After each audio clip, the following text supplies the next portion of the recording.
ফরজ নামাজের পর যদি কোনো মহিলা এই ৮টি দোয়া বেশি বেশি পরিমাণে পাঠ করতে পারে, ইনশাআল্লাহ তাআলা আল্লাহ যদি কবুল করে নেয়, মৃত্যুর পর অবশ্যই সে হাসতে হাসতে আল্লাহর জান্নাতে চলে যেতে পারবে। প্রিয় দর্শক, নবীজি সাল্লাল্লাহু আলাইহি ওয়াসাল্লাম প্রত্যেক ফরজ নামাজের পর বিশেষ কিছু দোয়া পাঠ করতেন। তো আজকের ভিডিওতে আমরা সেই দোয়াগুলো অবশ্যই শিখব ইনশাল্লাহ। তো আজকের ভিডিওতে প্রথমত আলোচনা করব ফরজ নামাজের গুরুত্ব সম্পর্কে, দ্বিতীয়ত আলোচনা করব কোন সে ৮টি দোয়া সেই সম্পর্কে। তো চলুন সর্বপ্রথমে আলোচনা করা যাক ফরজ নামাজের গুরুত্ব সম্পর্কে। নবীজি সাল্লাল্লাহু আলাইহি ওয়াসাল্লাম বলেছেন, বেঈমান আর মুমিনের মধ্যে পার্থক্য হলো শুধু নামাজ। বেঈমানরা নামাজ পড়ে না, মুমিন কখনোই নামাজ ছাড়ে না। তো এই হাদিসের ব্যাখ্যা এটাই যে, যে ব্যক্তি নামাজ না পড়ে তার কোনো ঈমান নেই, সে বেঈমানের মতো। প্রিয় দর্শক, নবীজি সাল্লাল্লাহু আলাইহি ওয়াসাল্লাম আরও বলেন, কোনো ব্যক্তি যদি এক ওয়াক্ত নামাজ ইচ্ছা করে কাজা করে, আল্লাহ রাব্বুল আলামিন তাকে 2,88,00,000 বছর জাহান্নামের আগুনে জ্বালাইবেন।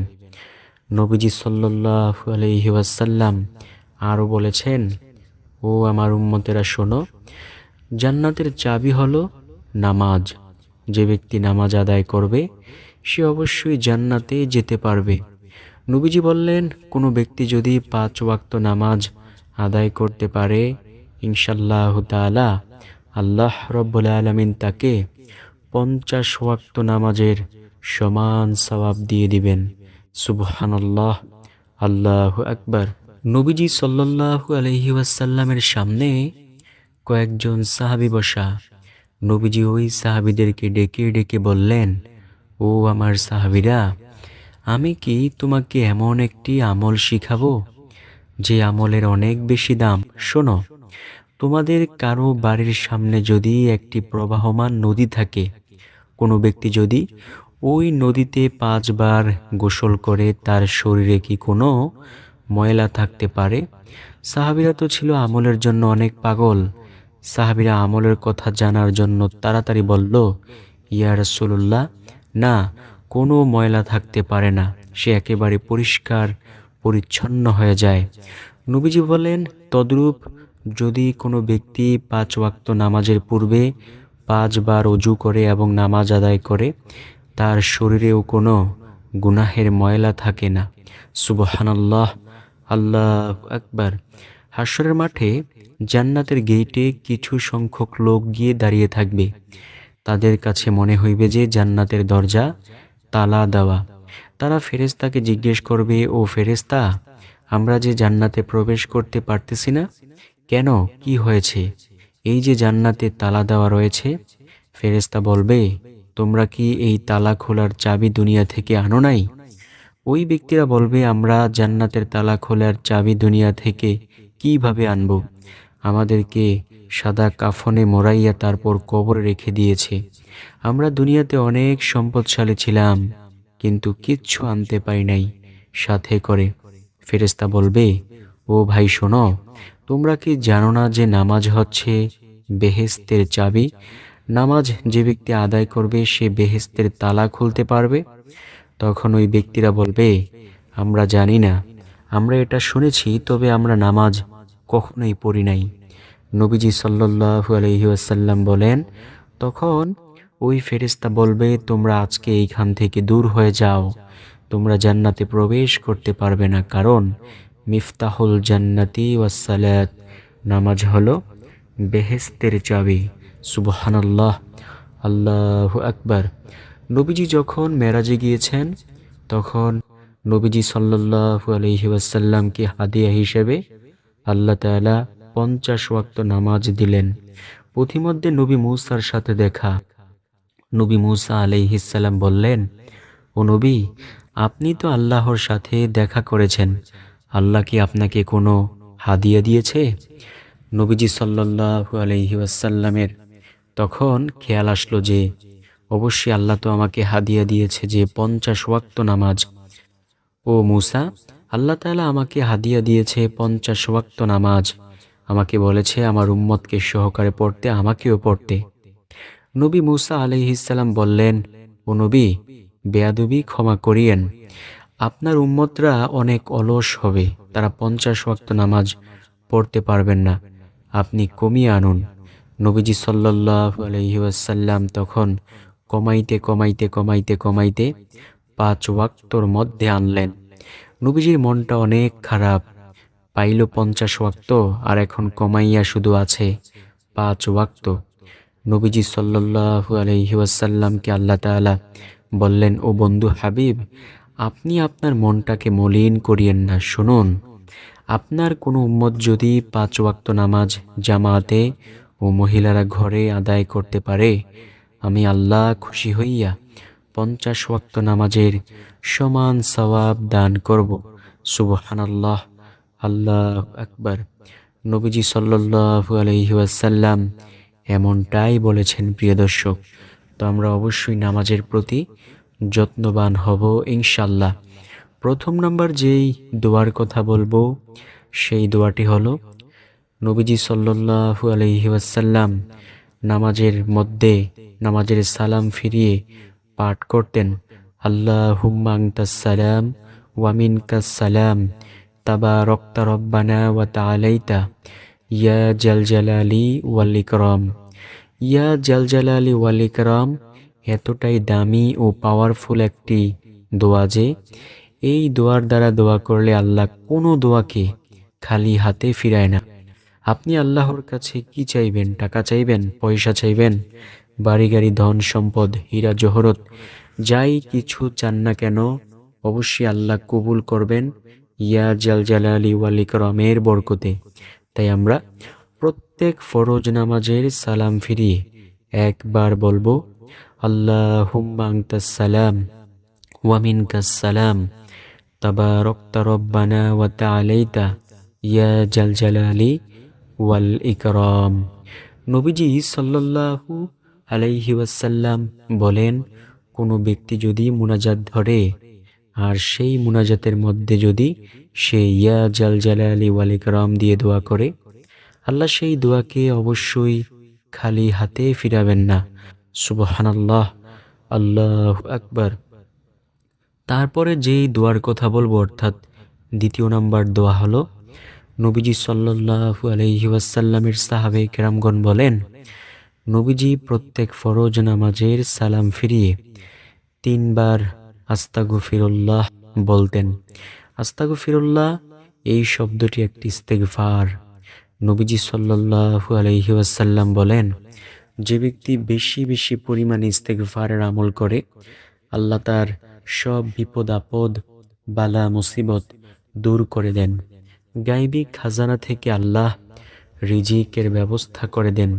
সুবহানাল্লাহ, আল্লাহু আকবার। তার গুনাহগুলো অনবরত ক্ষমা করতে থাকেন। প্রিয় দর্শক, জীবনে যদি গুনাহের জিন্দেগি লইয়া চিন্তিত অবস্থায় থাকেন, অবশ্যই বেশি বেশি পরিমাণে ইস্তেগফার পাঠ করুন। আল্লাহ আপনার গুনাহগুলোকে ক্ষমা করে দিবেন ইনশাআল্লাহ। যুগে যুগে বহু বড় বড় পাপীকে আল্লাহ তাআলা ক্ষমা করেছেন, আমাদেরকেও ক্ষমা করবেন ইনশাআল্লাহ। নবী মূসা আলাইহিসসালামের জামানার সেই যুবকের ঘটনা কে না জানে। নবী মূসা আলাইহিসসালামের জামানায় এমন অনাবৃষ্টি দেখা দিল যে বনী ইসরায়েল গোত্রের সব ফসলাদি সব কিছু ধ্বংস হয়ে যাচ্ছে। সবাই গিয়ে নবী মূসা আলাইহিসসালামের কাছে গিয়ে বলল, ও নবী মূসা, আপনি তো আল্লাহ তাআলার সাথে কথা বলেন, আপনি একটু আল্লাহ তাআলাকে বইলেন তো, যাতে আল্লাহ তাআলা এই বনী ইসরায়েল গোত্রের মধ্যে বৃষ্টি দান করেন। নবী মূসা আলাইহিসসালাম বললেন, ঠিক আছে, আমি আল্লাহ তাআলার কাছে বলবো যাতে আল্লাহ সুবহানাহু ওয়া তাআলা তোমাদের এই বনী ইসরায়েল গোত্রের মধ্যে বৃষ্টি দান করেন।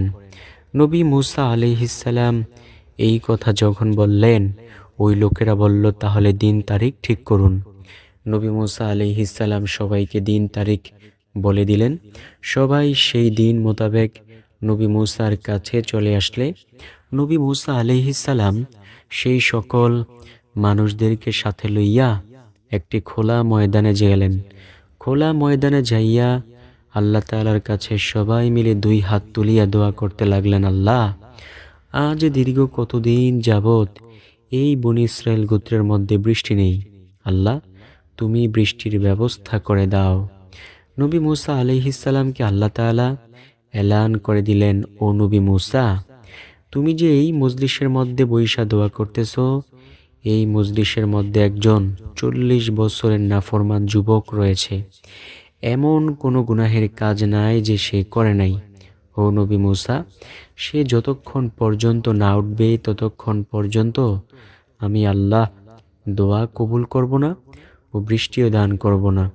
নবী মূসা আলাইহিস সালাম ডেকে ডেকে বললেন, কে আছো এমন 40 বছরের নাফরমান যুবক?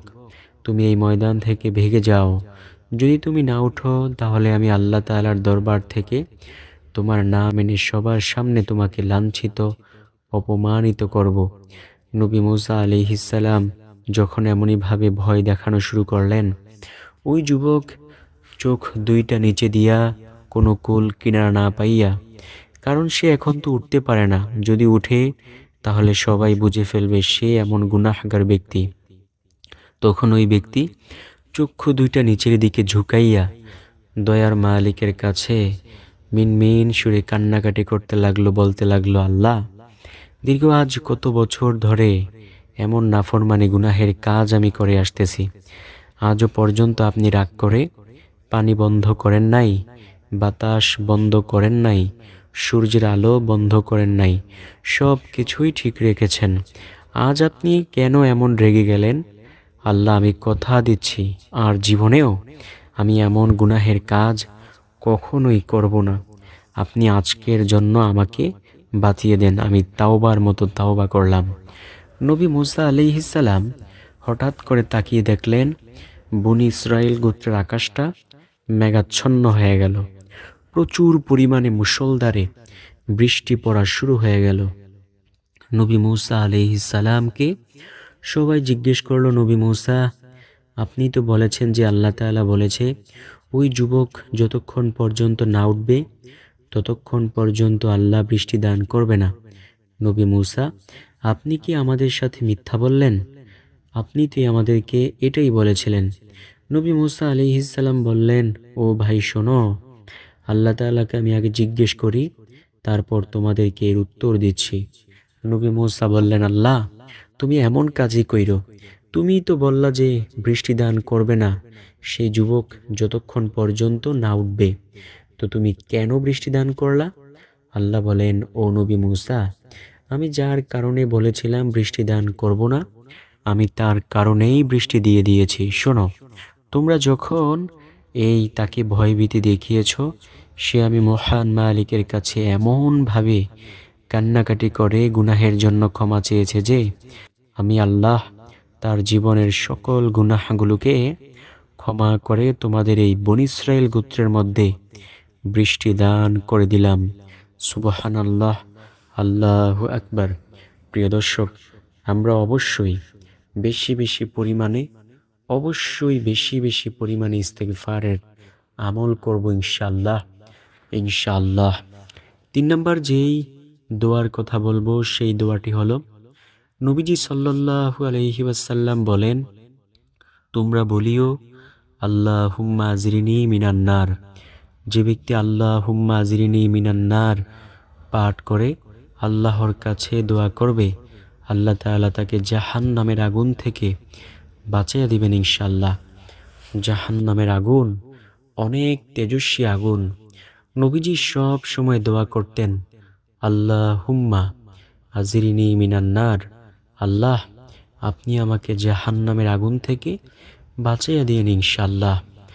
4 নম্বর যেই আমলের কথা বলবো সেই আমল ও দোয়া হলো, নবীজি সাল্লাল্লাহু আলাইহি ওয়াসাল্লাম বেশি পরিমাণে বলতেন, রদিতু বিল্লাহি রাব্বা ওয়া বিল ইসলামি দীনা ওয়া বি মুহাম্মাদিন সাল্লাল্লাহু আলাইহি ওয়াসাল্লামা নাবিয়্যা ওয়া রাসূলা।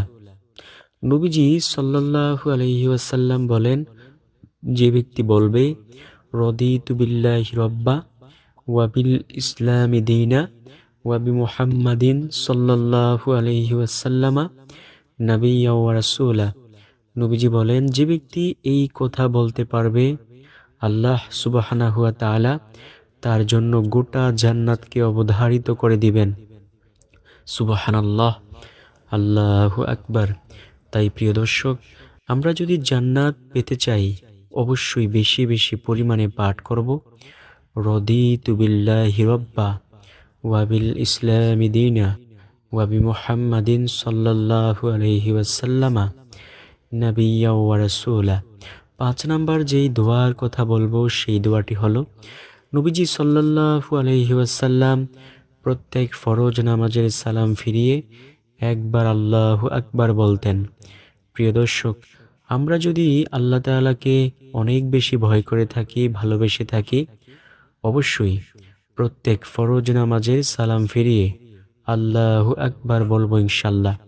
আল্লাহ আমাদেরকে অবশ্যই কবুল করবেন ইনশাল্লাহ।